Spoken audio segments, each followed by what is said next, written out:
আলাইকুম বিল জামাহ ওয়া ইয়াকুম আল ফুরকা ফাইন্না শাইতানা মাআল ওয়াহিদ ওয়া হুয়া মিনাল ইসনাইন আবাদ।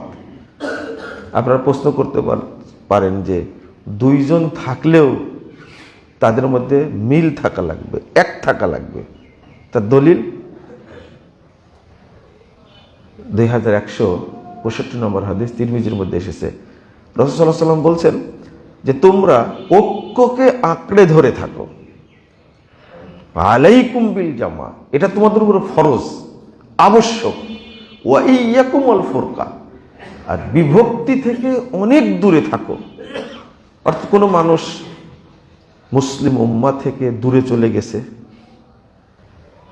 বা জামাত থেকে দূরে চলে গেছে, তো ইয়াকুম আল ফুরকা, সেখান থেকে তোমরা অনেক দূরে থাকো, তার আশেপাশে যেও না।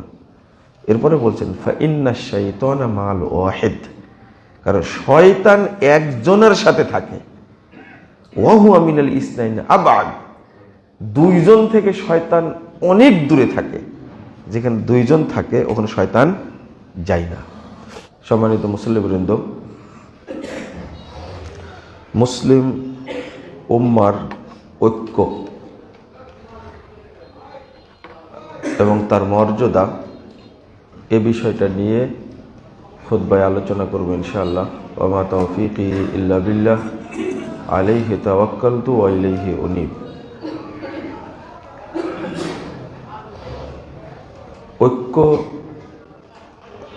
এটা একটা আল্লাহর পক্ষ থেকে রহমত, এবং ঐক্য একটা শক্তি। ঐক্য জান্নাতে যাওয়ার সবচেয়ে বড় মাধ্যম।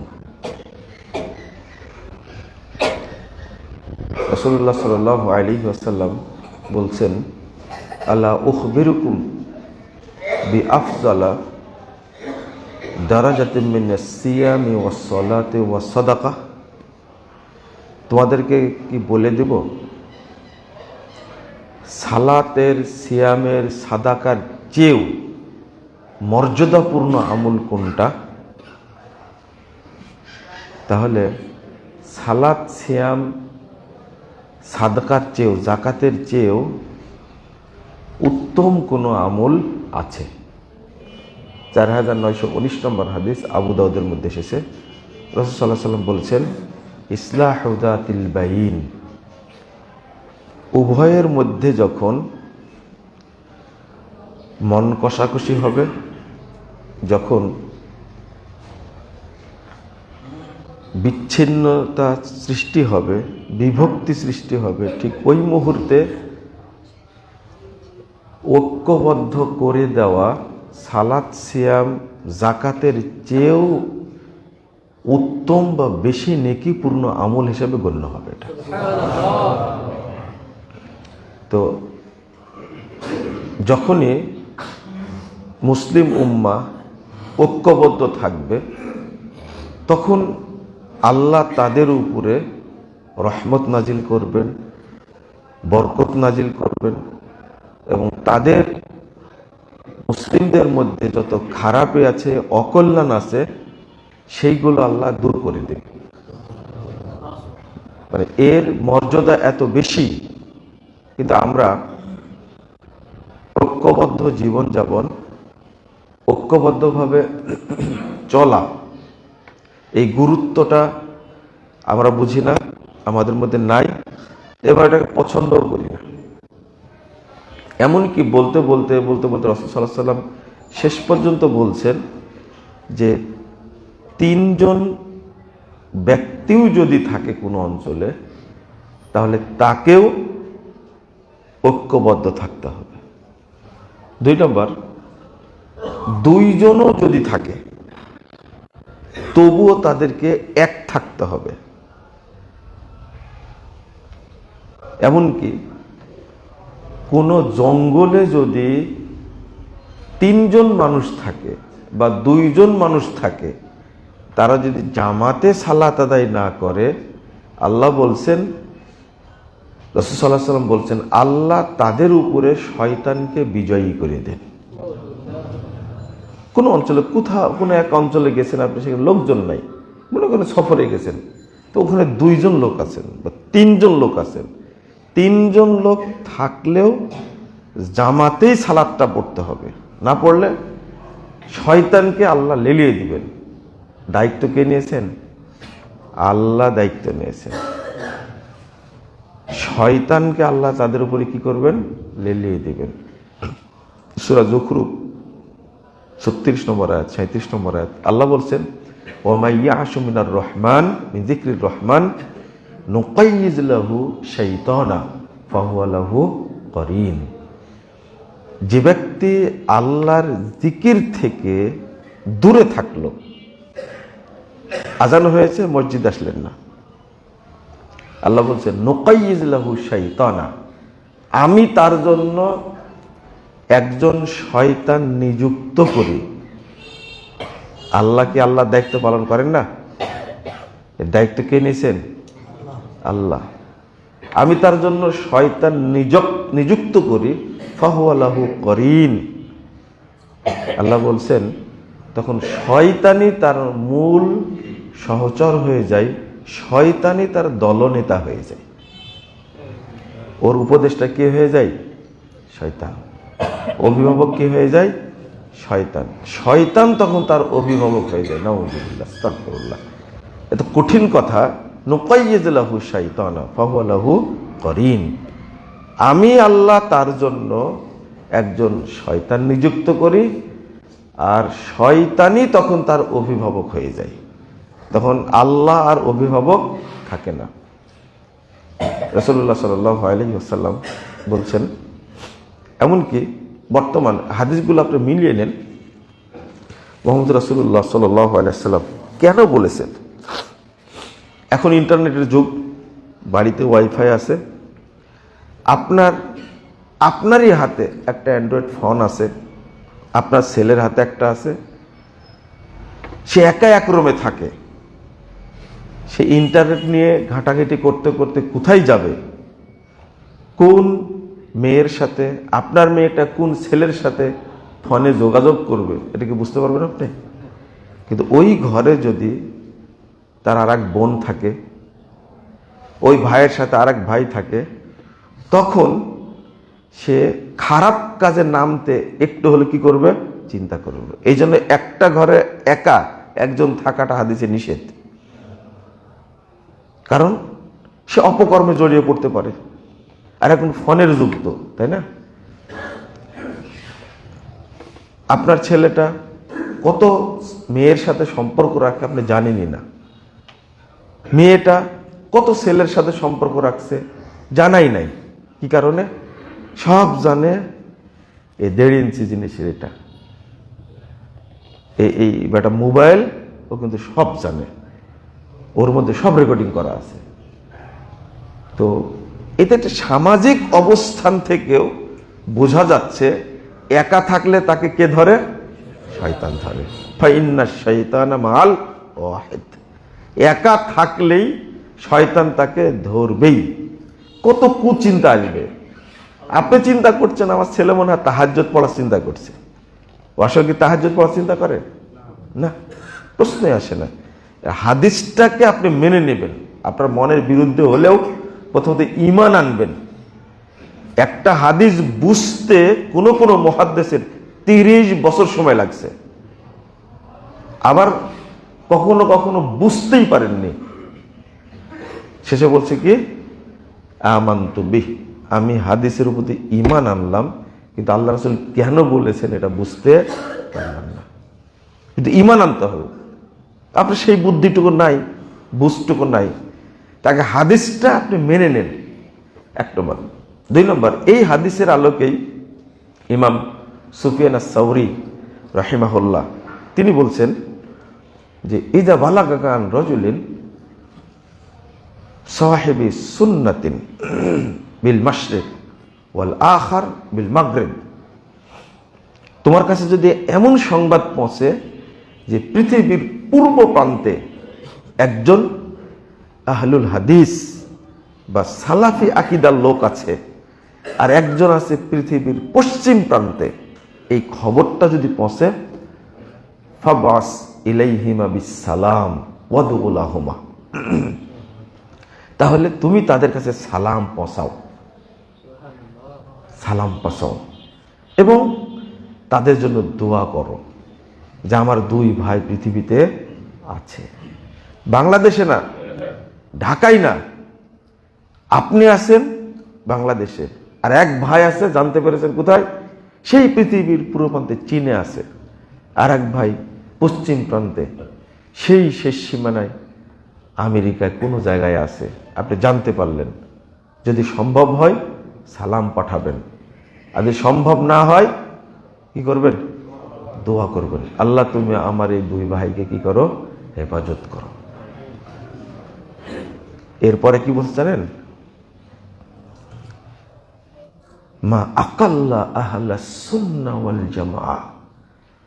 দেখো না, আহলে সুন্নাহ ওয়াল জামাতের লোক সংখ্যা কতই না কম, তুমি দুইজন পেয়েছো, এটাতেই খুশি হয়ে তাদের জন্য দোয়া করতে থাকো। ইমাম সুফিয়ান সাউরি কত যুগ আগে বলেছেন? 1200 বছর আগে বলেছেন, আর আজকে 1400 কত চলছে? 47 হিজরি চলছে। আপনি ভাবতে পারছেন কত যুগ আগের কথা? অর্থাৎ পৃথিবীতে দুইজন ব্যক্তি থাকলেও তাদেরকে ঐক্যবদ্ধ থাকতে হবে, এটা হলো নিয়ম। এমনকি আপনি কোনো অঞ্চলে থাকলে শুধু জামাত না, যদি 3 জন লোক থাকেন, সেখানে যদি আপনি জামাতে সালাত আদায় না করেন, তাহলে শয়তান আপনার উপরে আমার উপরে ভর করবে, এবং শয়তান আমাকে আপনাকে পথভ্রষ্ট করবে। রাসূল সাল্লাল্লাহু আলাইহি ওয়াসাল্লাম বলতে বলতে এতদূর পর্যন্ত গেছেন। আল্লাহ রাব্বুল আলামিন বলছেন, ওয়াতাসিমু বিহাবলিল্লাহি জামিআও ওয়া লা তাফাররাকু। এই আয়াতটা আমরা একটু বোঝার চেষ্টা করি। আল্লাহ বলছেন 102, 3, 4, 5, 6, একটা না, 7, 8। আপনারা যখন আয়াতটা পড়বেন, ইয়া আইয়ুহাল্লাযীনা আমানুত্তাকুল্লাহা হাক্কা তুকাতিহি ওয়া লা তামুতুন্না ইল্লা ওয়া আনতুম মুসলিমুন। এর আগের আয়াত একটা আছে, ওয়া মান ইয়াতাসিম বিল্লাহ ফাকাদ হুদিয়া ইলা সিরাতিম মুস্তাকিম। যে ব্যক্তি আল্লাহর রজ্জুকে, মানে জামাতকে ঐক্যবদ্ধভাবে আঁকড়ে ধরবে, শক্ত করে আঁকড়ে ধরবে, ফাকাদ হুদিয়া ইলা সিরাতিম মুস্তাকিম। আল্লাহ বলছেন তাকে জান্নাতের পথের দিকে চলার ব্যবস্থা করে দেওয়া হবে। ঐক্য। এরপরে আল্লাহ এই আয়াত থেকে বলছেন, পরের আয়াতটা হলো ওয়াতাসিমু বিহাবলিল্লাহি জামিআও ওয়া লা তাফাররাকু। আমরা অনুবাদ করি যে তোমরা আল্লাহর রজ্জুকে ঐক্যবদ্ধ হয়ে শক্তভাবে কি আঁকড়ে ধরো। হাবলুল্লাহ শব্দের অর্থ আমরা করি কি আল্লাহর রজ্জু, কিন্তু সাহাবীগণ কি করতেন? এর অর্থ ওসমান রাদিয়াল্লাহু আনহু তিনি বলছেন, ইলজামু জামাআতাকুম লা তাসিরু আহজাবা। তোমরা ঐক্যকে শক্ত করে ধরো, দলে দলে বিভক্ত হয় না। তাহলে অর্থ বললেন কি? হাবলুল অর্থ কি বললেন? ঐক্য, আল জামাআহ। ইবনু মাসউদ রাদিয়াল্লাহু আনহু এক জায়গায় করেছেন কোরআন, আর কয়েক জায়গায় তিনি বলছেন হাবলুল্লাহ আল জামাআহ। হাবলুল্লাহ বলতে ঐক্য, ঐক্য, জামাতকে আঁকড়ে ধরো। আর এক জায়গাতে ইবনু মাসউদ রাদিয়াল্লাহু আনহু বলছেন ইলজামু হাযিহি তাআ ওয়াল জামাআহ। তোমরা আনুগত্যকে এবং জামাতকে শক্ত করে ধরো। তারপরে বলছেন আল জামাআতু হাবলুল্লাহ, ইন্নাল জামাআতা হাবলুল্লাহ আল্লাযী আমারা বিহি। জামাত মানেই হলো, অর্থাৎ হাবলুল্লাহ মানেই হলো ঐক্য, জামাত। আল্লাযী আমারা বিহি, যে বিষয়ে আল্লাহ নির্দেশ দান করেছেন। তাহলে দুইজন সাহাবী থেকে পেলাম, বিখ্যাত তাবেঈ আব্দুল্লাহ ইবনে মুবারক রাহিমাহুল্লাহ তিনি বলছেন, আল জামাআতু হাবলুল্লাহ ফাতাসিমু বিহা। জামাতটাই হলো হাবলুল্লাহ। হাবলুল্লাহ কি? জামাত। ফাতাসিমু বিহা, তোমরা হাবলুল্লাহকে শক্ত করে ধরো। ফাইন্নাহাল উরওয়াল উসকা লিমান দানা। যে ব্যক্তি জামাতের কাছে, ঐক্যের কাছে থাকলো, ওই ব্যক্তি আল্লাহর পক্ষ থেকে প্রেরিত শক্ত হেদায়েতের শক্ত হাতলের কাছে থাকলো।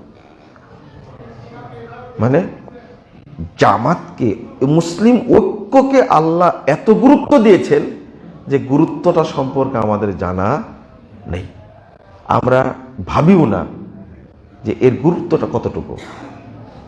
মুহাম্মদ রাসূলুল্লাহ সাল্লাল্লাহু আলাইহি ওয়াসাল্লাম বলছেন, আচ্ছা তার আগে এই আয়াতের শেষের দিকে কয়েকটা কথা আছে, এই কয়েকটা কথা বলে নি। আল্লাহ রাব্বুল আলামিন এই আয়াতের মধ্যে কয়েকটা কথা বলেছেন। একটা হলো ওয়াযকুরু নি'মাতাল্লাহি আলাইকুম ইয কুনতুম আ'দাআ ফাআল্লাফা বাইনা কুলুবিকুম ফাআসবাহতুম বিনি'মাতিহি ইখওয়ানা।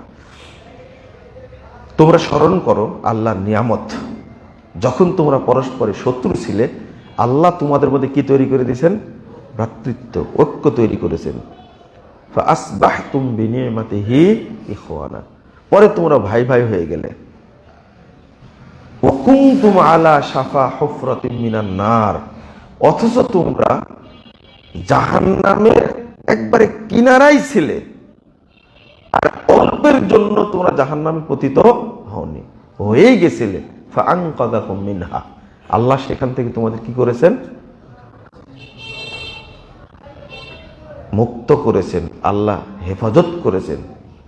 তো এই আয়াত দ্বারা কি প্রমাণ হয়? ঐক্যের বাহিরে থাকলে সে কোথায় থাকে? জাহান্নামের কিনারায় থাকে। ফাআনকাযাকুম মিনহা, শত্রুতার কারণে, দলে দলে বিভক্ত হওয়ার কারণে জাহান্নামের কিনারায় চলেই গেছিলে।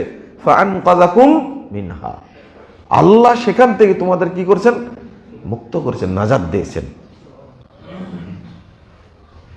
এরপর আল্লাহ বলছেন, ওয়ালতাকুম মিনকুম উম্মাহ ইয়াদউনা ইলাল খায়র ওয়া ইয়া'মুরুনা বিল মা'রুফ ওয়া ইয়ানহাউনা আনিল মুনকার ওয়া উলাইকা হুমুল মুফলিহুন। আল্লাহ চাচ্ছেন তোমাদের একটা উম্মাহ থাকবে যারা হকের দাওয়াত দিবে, খারাপ কাজ থেকে মানুষকে নিষেধ করবে, সৎ কাজের আদেশ দিবে, আর তারাই হলো প্রকৃত সফল কাম। ওয়ালা তাকুনু কাল্লাযীনা তাফাররাকু ওয়াখতালাফু মিন বা'দি মা জাআহুমুল বায়্যিনাত ওয়া উলাইকা লাহুম আযাবুন আযীম। এরপর আল্লাহ বলছেন যে ইহুদি খ্রিস্টানদের মতো তোমরা হয়ো না। তারা বিভক্ত হয়েছে, ইখতিলাফ করেছে, শরীয়ত যেহেতু তোমাদের কাছে এসেছে, এর পরেও যদি তোমরা বিভক্ত হও তাহলে তোমাদের জন্য কঠিন শাস্তি অপেক্ষা করছে। আমাদেরকে আল্লাহ বলছেন তোমরা ইহুদি খ্রিস্টানদের মধ্যে বিচ্ছিন্ন হয়ো না, ইখতিলাফ করো না। এরপরে আল্লাহ বলছেন, স্মরণ করে দিয়েছেন, ইয়াউমা তাবিয়াদ্দু বুজুহুম ওয়া তাসওয়াদ্দু বুজুহ ফাআম্মাল্লাযীনা আসওয়াদ্দাত বুজুহুম আকাফারতুম বা'দা ঈমানিকুম ফাযূকুল আযাবা বিমা কুনতুম তাকফুরুন। কিয়ামতের মাঠে এক শ্রেণীর মানুষকে আল্লাহ অপমান করবেন, অপদস্থ করবেন, এক শ্রেণীর মানুষকে আল্লাহ সম্মান করবেন। কিয়ামতের দিন এক শ্রেণীর মানুষের মুখ হবে উজ্জ্বল, জান্নাতীদের মতো চেহারা হবে, দেখলেই বুঝে যাবে লোকটা জান্নাতে যাবে। আর এক শ্রেণীর মানুষকে আল্লাহ অপমান করবেন, তাদের মুখটা হবে কালো, কুৎসিত। ইবনে আব্বাস রাদিয়াল্লাহু আনহু বলছেন, তাবিয়াদ্দু বুজুহু আহলিস সুন্নাহ ওয়াল জামাআহ ওয়া তাসওয়াদ্দু বুজুহু আহলিল বিদআহ ওয়াল ফুরকা। যারা হবে কোরআন সুন্নাহর অনুসারী, আহলুস সুন্নাহ ওয়াল জামাআহ, তাদের মুখটা হবে জান্নাতীদের মতো উজ্জ্বল। বলুন আলহামদুলিল্লাহ। ওয়া তাসওয়াদ্দু বুজুহু আহলিল বিদআহ ওয়াল ফুরকা, আর যারা হবে বেদাতি আর যারা মুসলিম ঐক্য থেকে দূরে থাকবে, তাদের মুখটা হবে কালো কুৎসিত, আল্লাহ তাদেরকে অপমান করবেন। তাহলে কোরআন সুন্নাহর বাহিরে যারা অবস্থান করেছে তাদের মুখটা আগে থেকে কি থাকবে? জাহান্নামীদের মতো থাকবে, এটা দেখতেই পাবে। এবং যারা মুসলিম ঐক্যের মধ্যে ছিল না, নিজের মতো যা ইচ্ছা তাই করেছে, আল্লাহ তাদেরকেও কি করবেন? অপমান করবেন। কারণ আপনার কারণে অনেক ক্ষতি হয়ে গেছে, অনেক ক্ষতি হয়ে গেছে আপনার কারণে। মুসলিম ঐক্য নাই, ক্ষতি হয়ে গেছে। আজকে বাংলাদেশের 95% মুসলিম, তাই না? কিন্তু সবাই দলে দলে বিভক্ত না? সবাই যার ইচ্ছা, যার মনে যা আসছে, রাজার মন যা ইচ্ছা তাই করছে, যা ইচ্ছা তাই বলছে। এই জন্য আপনার কারণে ক্ষতি হয়েছে, এই জবাবটা আল্লাহকে দেওয়া লাগবে না? দেওয়া লাগবে। আল্লাহ আগে বলে দিচ্ছেন, এই অনৈক্যের কারণে তোমরা জাহান্নামের কিনারায় ছিলে, আল্লাহ তোমাদের কি করেছেন? সেখান থেকে বাঁচিয়েছেন। কিন্তু তোমরা আবার কি সেই জায়গায় ফিরে যাবে? যারা ঐক্যবদ্ধ থাকবে আল্লাহ তাদেরকে সম্মানিত করবেন, আর যারা বিভক্ত হবে আল্লাহ তার কি করবেন? অপমান করবেন। 181 নম্বর হাদিস সহিহ মুসলিম এসেছে, মুহাম্মদ রাসূলুল্লাহ সাল্লাল্লাহু আলাইহি ওয়াসাল্লাম বলছেন,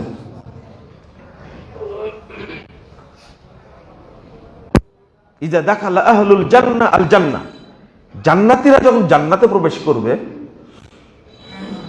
ইয়াকুলু তাবারাকা তাআলা, আল্লাহ তাআলা বলবেন, তুরিদুনা শাইআন আযীদুকুম, ও জান্নাতীরা তোমরা কি আরো কিছু চাও? চাইলে আমি বাড়ায় দিব।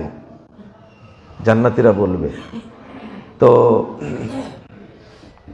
জান্নাতীরা তখন বলবে, আলাম তুবাইয়িজ বুজুহানা, আল্লাহ আপনি কি আমাদেরকে কিয়ামতের মাঠে সম্মানিত করেননি? ওয়া তুদখিলনাল জান্নাহ, আপনি কি আমাদেরকে জান্নাতে প্রবেশ করাননি? ওয়া তুনাজ্জিনা মিনান নার, আপনি কি আমাদেরকে জাহান্নাম থেকে মুক্ত করেননি? আর কি চাইবো আপনার কাছে?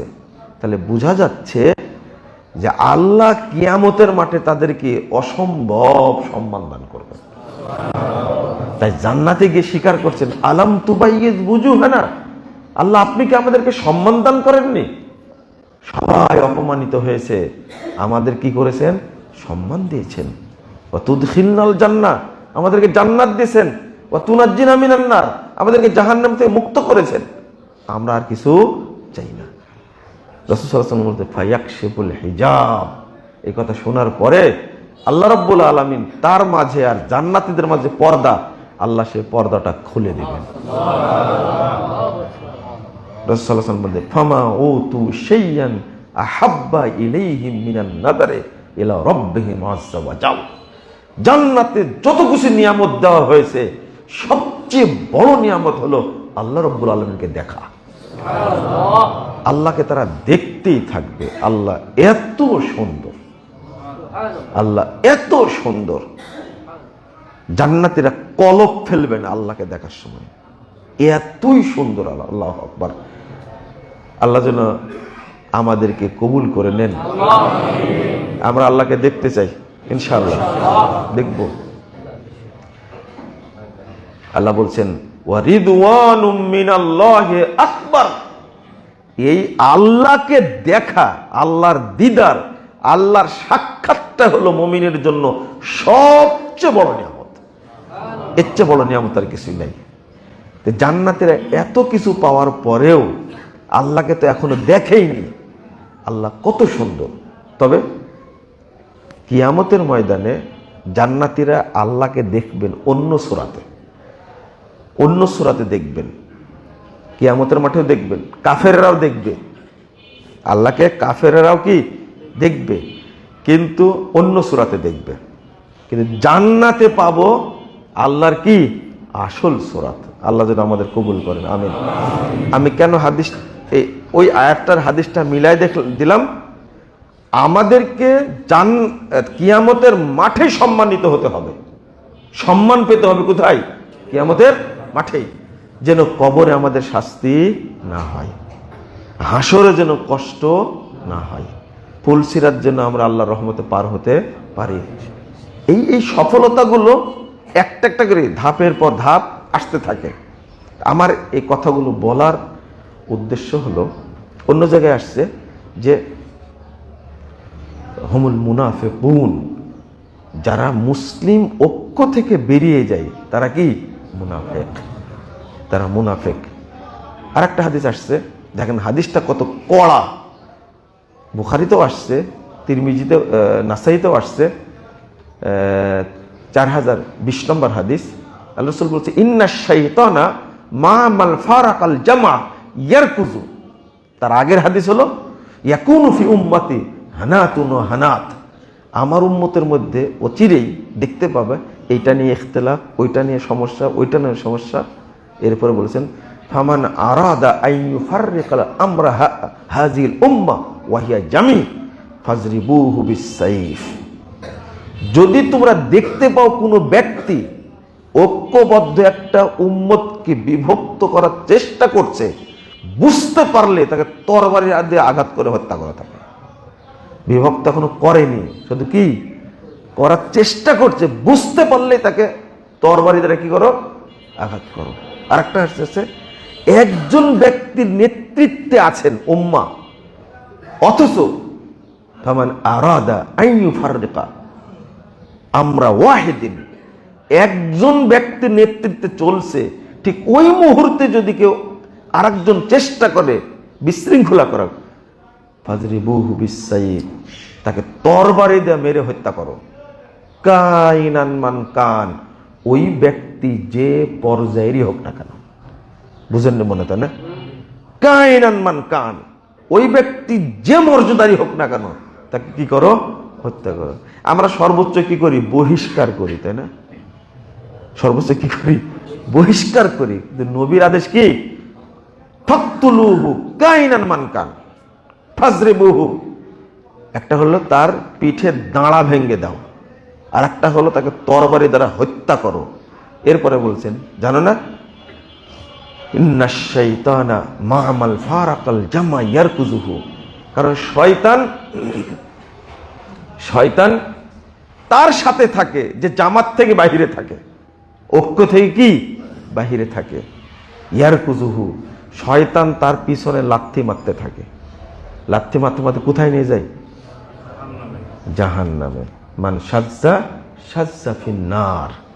রাসূলুল্লাহ সাল্লাল্লাহু আলাইহি ওয়াসাল্লাম বলছেন, যে ব্যক্তি বিচ্ছিন্ন হবে, আধাত, কয় হাত, আধাত বিচ্ছিন্ন হয়ে গেল, সে জাহান্নামে নিক্ষিপ্ত হলো। এর পিছনে আমাদের ভাবতে হবে, আজকে বাংলাদেশকে নিয়ে যদি আমরা ভাবি, আমরা কত দলে বিভক্ত। আপনাকে 3 মাস সময় দিলাম, গুনে বলেন তো পারেন কিনা কয়টা দল আছে বাংলাদেশে। আপনি পারবেন না। এত মানুষ মুসলিম, কিন্তু সবাই কি বিভক্ত। এক দল বলছে আমরা দেওবন্দি, আর এক দল বলছে কি আমরা কি বলে বেরলবি। পীর পূজারীরা হলো দেওবন্দি, আর মাজার পূজারীরা হলো কি বেরলবি।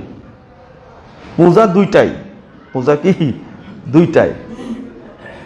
একটা মরা পীরকে, কবরকে, মাজারকে সেজদা করা, আর একটা তাজা পীরকে কি করা, সেজদা করা। দুইটাই পীর। আর একটা হলো, বাংলাদেশে এক শ্রেণীর মানুষ আছে যারা চায় বোমা মেরে হত্যা করে কি করবে, ইসলাম প্রতিষ্ঠা করবে, তাই না? এই শ্রেণীর মানুষও তো আছে, তাই না? স্পষ্ট। যারা রাজনীতি করে তারা সবাই কি কাফের, এদের সাথে সম্পৃক্ত থাকা যাবে না। তাহলে কি করা লাগবে, সবাইকে মেরে ক্ষমতা দখল করা লাগবে। এই শ্রেণীর মানুষও তো আছে, তাই না? আবার এই শ্রেণীর মানুষের মধ্যে আছে এক শ্রেণীর যারা প্রচলিত গণতান্ত্রিক রাজনীতির মাধ্যমে কি করতে হবে, ইসলাম প্রতিষ্ঠা করতে হবে। কিসের?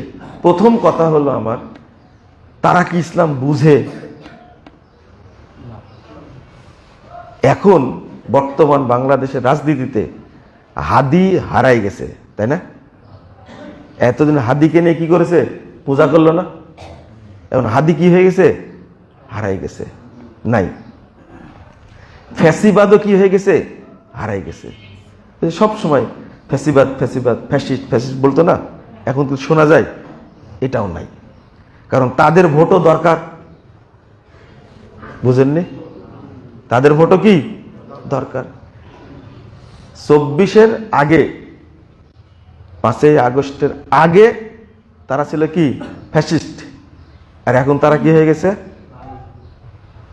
ভাই নাকি বন্ধু হয়ে গেছে। ভোটের হিসাব নিকাশ করতে হবে। এখন শরীয়ত আইনও নাই। কোন বক্তব্যের মধ্যে ইসলামী দলগুলো বলছে না সাহসে আমরা শরিয়া আইন কায়েম করব, বলছে না। ইস্তেহার খুঁজে দেখেন পান কিনা, ইস্তেহার খুঁজে দেখেন পান কিনা। অনেকে ঘোষণা করেছে না, দেখেন। উদ্দেশ্য যদি ক্ষমতাই হয়ে থাকে তাহলে তো এখানে মুসলিমদের সম্পৃক্ত হওয়ার কোনো অর্থ নাই। আমার দ্বারা কি উপকার হবে তাহলে? একদিকে আমরা বিভক্ত, ঐক্যবদ্ধ হতে যেয়ে দাবি করলেন কি? যে বড় ভাই হবে রাষ্ট্রপতি আর আমাকে করতে হবে প্রধানমন্ত্রী। মারহাবা, আপনারা কিছু বলছেন না যে কি সুন্দর ঐক্যের ব্যবস্থা, তাই না? আবার এই দলের সাথে যখন ঐক্য হবে তখন তাদের দাবি হলো এনসিপির পক্ষ থেকে হবে প্রধানমন্ত্রী আর বিএনপির পক্ষ থেকে হবে রাষ্ট্রপতি। কি চমৎকার ঐক্যের দর্শন দেখছেন আপনারা? হ্যাঁ, ঐক্য এখানে হলো না, আবার কি ওখানে। ইসলামে ইসলামে হলো না, আবার কি বলেন? রাজনীতিতে কি হলো না। দুইজনের দাবিতে কি অটল। কিছু লোক বলছে, কিছু ছেড়ে কিছু, শোনেন, মিক্সচার করে ঐক্য করলে সেখানে কোনো বরকত হয় না। এক, আপনি দুনিয়াবি 24-এর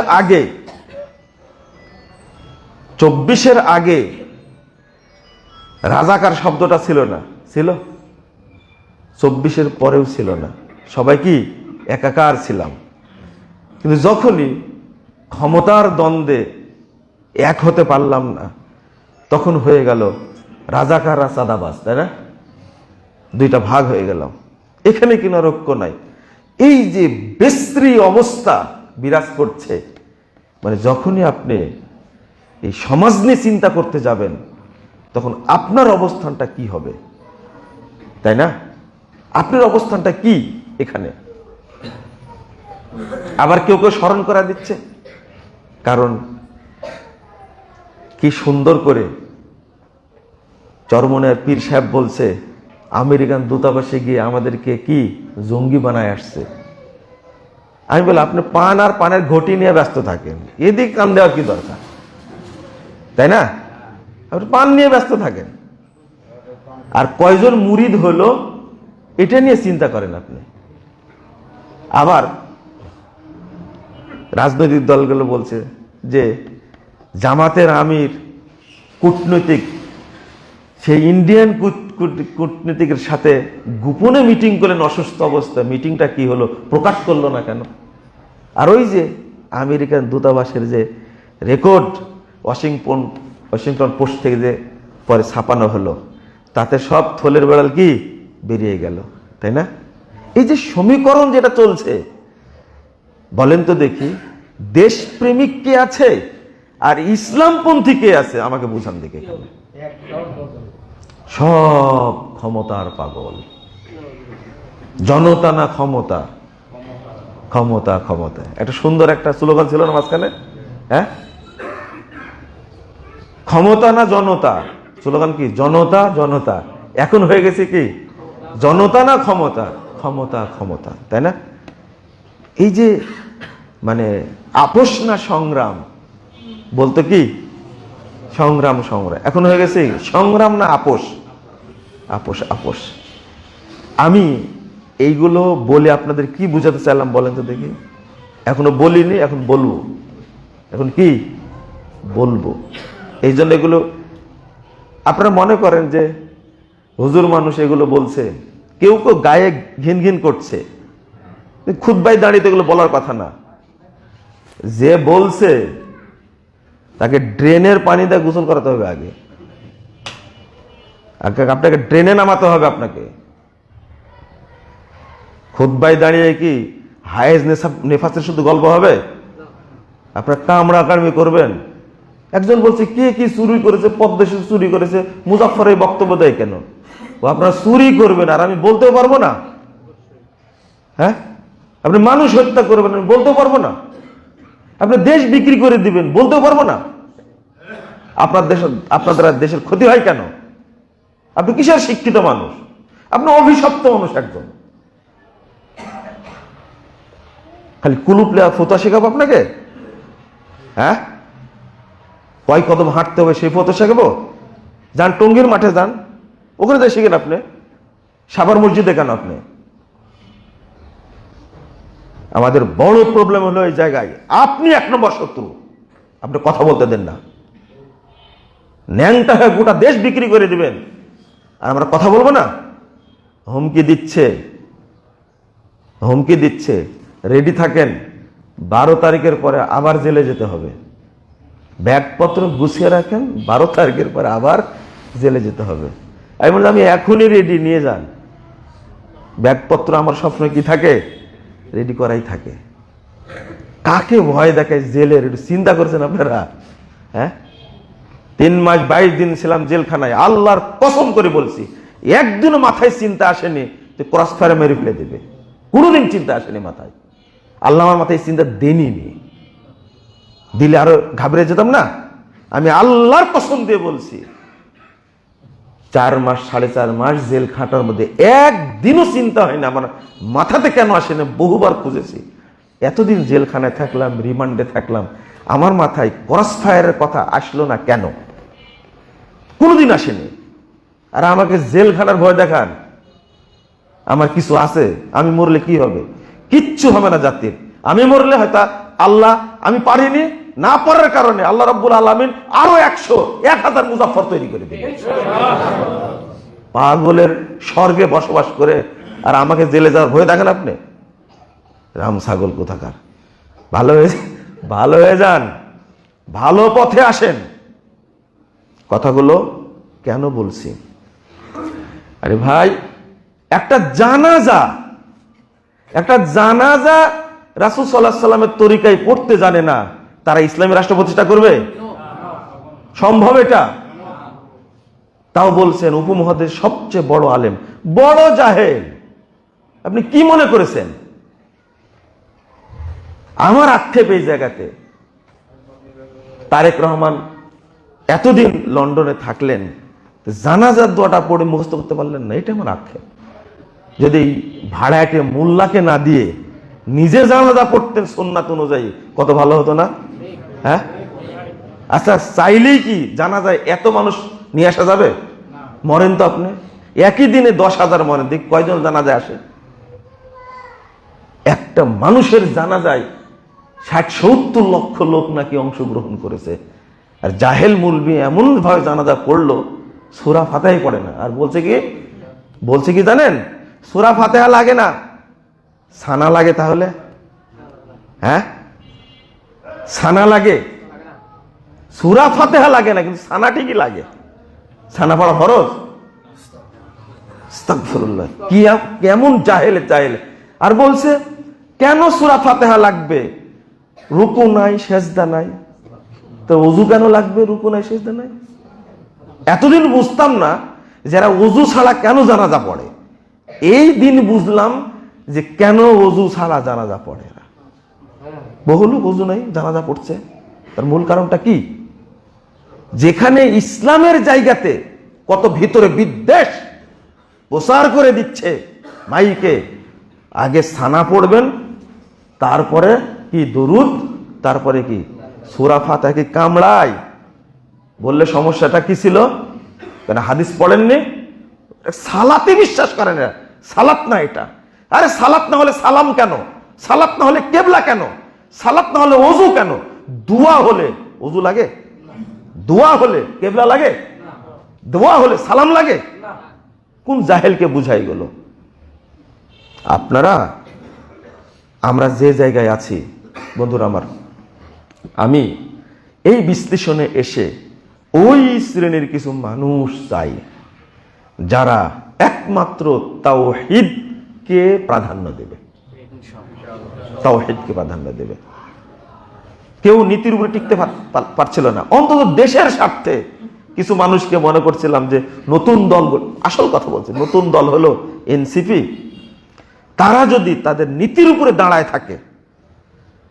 ওই যে মাহফুজ উল্টাপাল্টা কথা বলে, সেই বলছে ওই এনসিপির সাথে এখন নাই, একটা দল দাঁড়ায়, অন্তত দেশের জন্য একটা দল দাঁড়ায় থাকুক, আপোষ না করুক।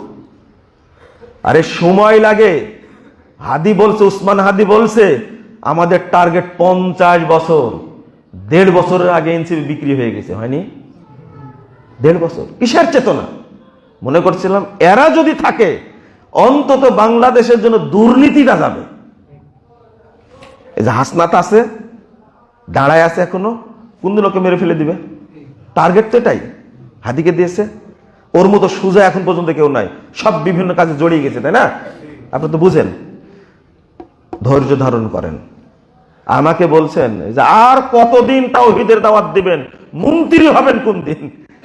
আমি বললাম আল্লাহ রাসূল তাওহীদের দাওয়াত দিয়েছেন, শুধু তাওহীদের কথা বলতে 13 বছর। আমাদের অন্তত বলতে হবে কত বছর?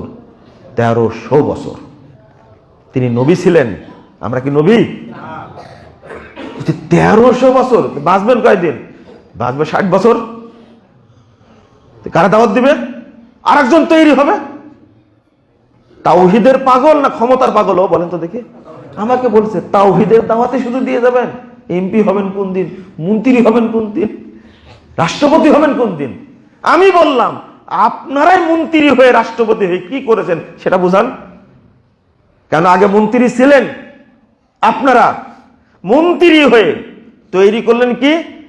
17 বছরে জগদ্দল পাথরকে বসায় দিয়ে গেছেন। আমি কি ভুল বলেছি? কেন বসালেন আপনারা?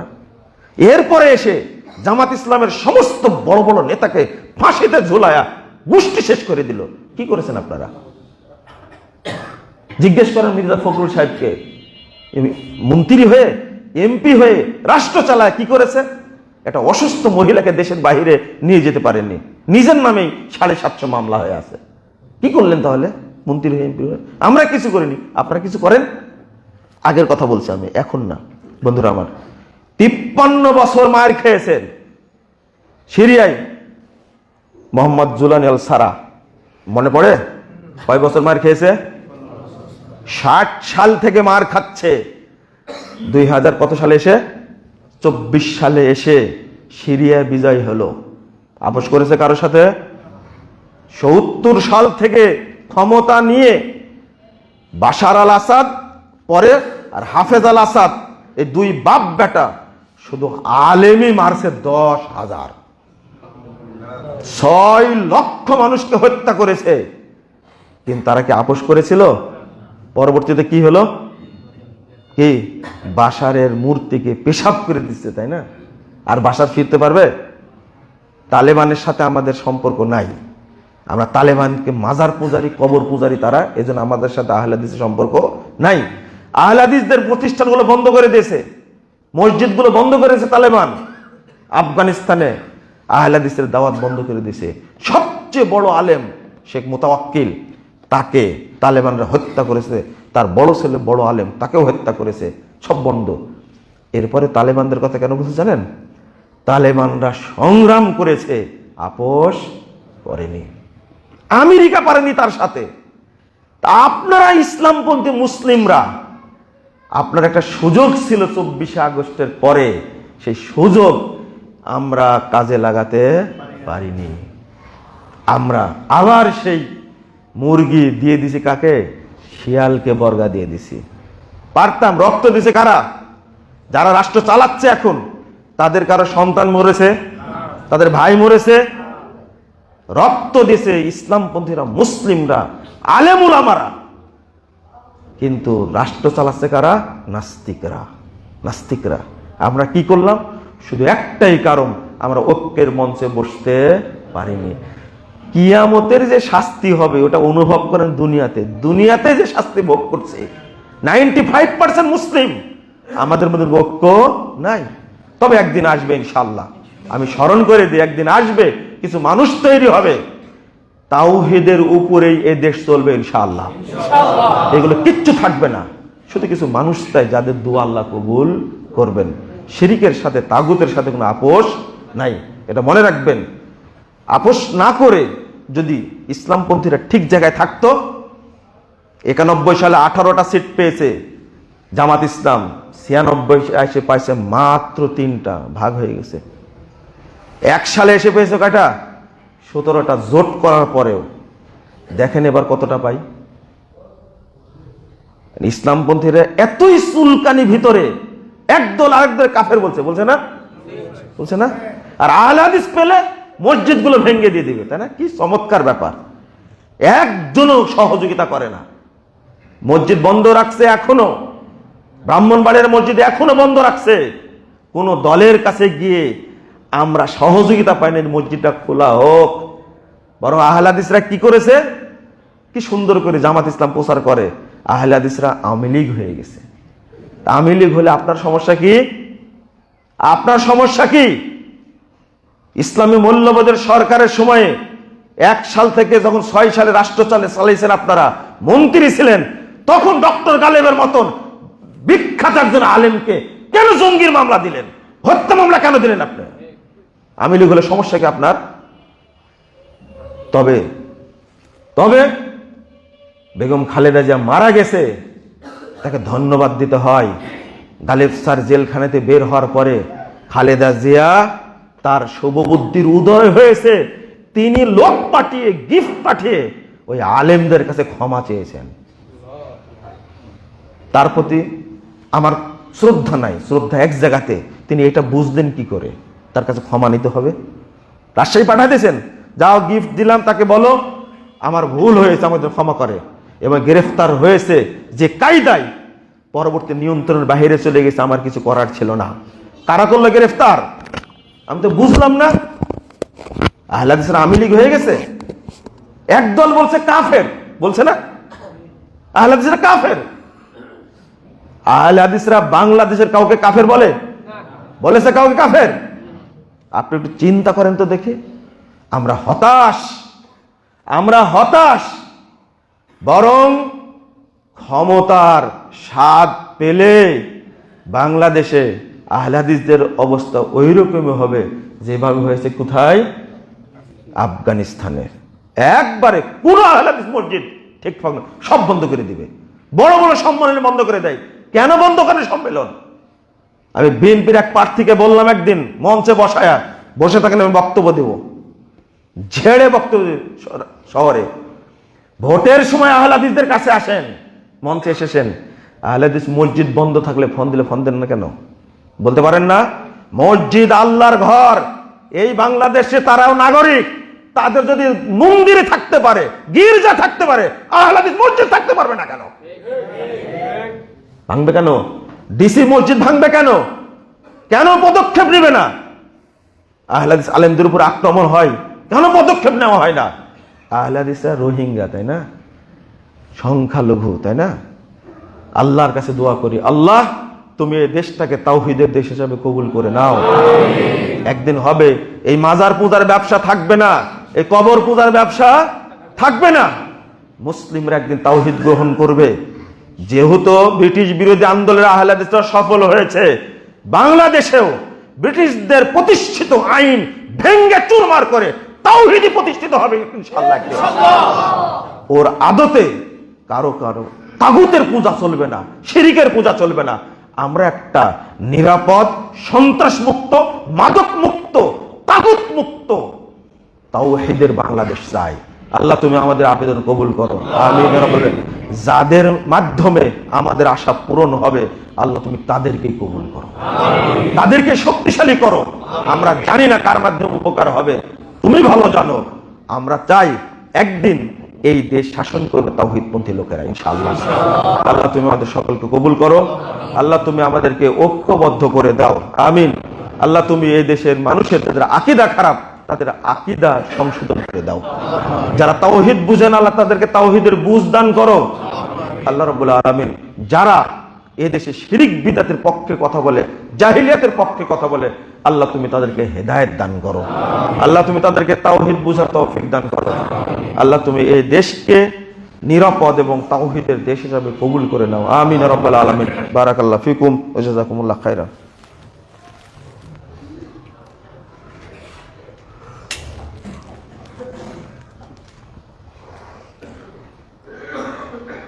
আলহামদুলিল্লাহি ওয়াহদা ওয়াসসালাতু ওয়াসসালামু আলা মান লা নাবিয়্যা বা'দা।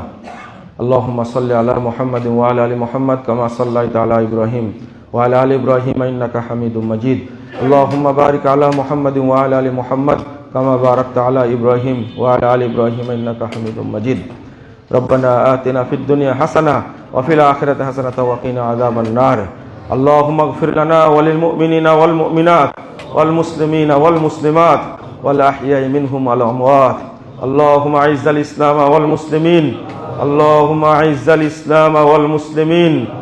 আল্লাহুম্মা আনজিল মুস্তাযাফিনা মিনাল মুমিনিন ফি কুল্লি মাকান। আল্লাহুম্মা আনজিল মুস্তাযাফিনা মিনাল মুমিনিন ফি কুল্লি মাকান। আল্লাহুম্মা আনসুর ইখওয়ানাল মুসলিমিন ফি ফিলিস্তিন ওয়া কাশ্মীর ওয়া সুদান ইয়া রাব্বাল আলামিন। আল্লাহুম্মা ইহফাজিল মাসজিদাল আকসা ইয়া রাব্বাল আলামিন। আল্লাহুম্মা ইহফাজিল মাসজিদাল আকসা ইয়া রাব্বাল আলামিন। আল্লাহুম্মা ইহফাজিল মুজাহিদিনা ওয়াল মুরাবিতিনা ফি কুল্লি মাকান। আল্লাহুম্মা আল্লিফ বাইনা কুলুবিনা। আল্লাহুম্মা আল্লিফ বাইনা কুলুবিনা ওয়া আসলিহ যাতা বাইনিনা ওয়াহদিনা সুবুলাস সালাম। اللهم ألف بين قلوبنا وأصلح ذات بيننا واهدنا سبل السلام يا رب العالمين يا أكرم الأكرمين.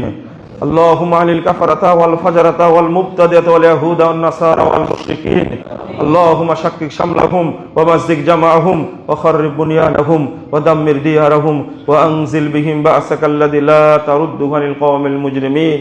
اللهم اشدد وطأتك على اليهود والنصارى والمشركين. اللهم اشدد وطأتك على القوم المجرمين والمفسدين. اللهم اشدد وطأتك على القوم الظالمين والغاصبين. اللهم إنا نستعينك ونستغفرك ونتوب إليك ونثني عليك الخير. اللهم إياك نعبد ولك نصلي نرجو رحمتك ونخشى عذابك إن عذابك الجد بالكافرين ملحق. ربنا آتنا في الدنيا حسنة وفي الآخرة حسنة وقنا عذاب النار. ربنا أفرغ علينا صبرا وثبت أقدامنا وانصرنا على القوم الكافرين. ربنا فاغفر لنا ذنوبنا وكفر عنا سيئاتنا وتوفنا مع الأبرار. ربنا اجعل لنا من لدنك وليا واجعل لنا من لدنك نصيرا. ربنا اجعل لنا من لدنك وليا واجعل لنا من لدنك نصيرا. ربنا عليك توكلنا وإليك أنبنا وإليك المصير. ربنا لا تؤاخذنا إن نسينا واخطأنا. ربنا ولا تحمل علينا إسرا كما حملته على الذين من قبلنا. ربنا ولا تحملنا ما لا طاقة لنا به. ربنا ولا تحملنا ما لا طاقة لنا به. واعف عنا واغفر لنا وارحمنا أنت مولانا وارحمنا أنت مولانا فانصرنا على القوم الكافرين. فانصرنا على القوم الكافرين. فانصرنا على القوم الكافرين. ربنا آتنا في الدنيا حسنة وفي الآخرة حسنة وقنا عذاب النار. ربنا تقبل منا إنك أنت السميع العليم وتب علينا إنك أنت التواب الرحيم. وصلى الله على النبي.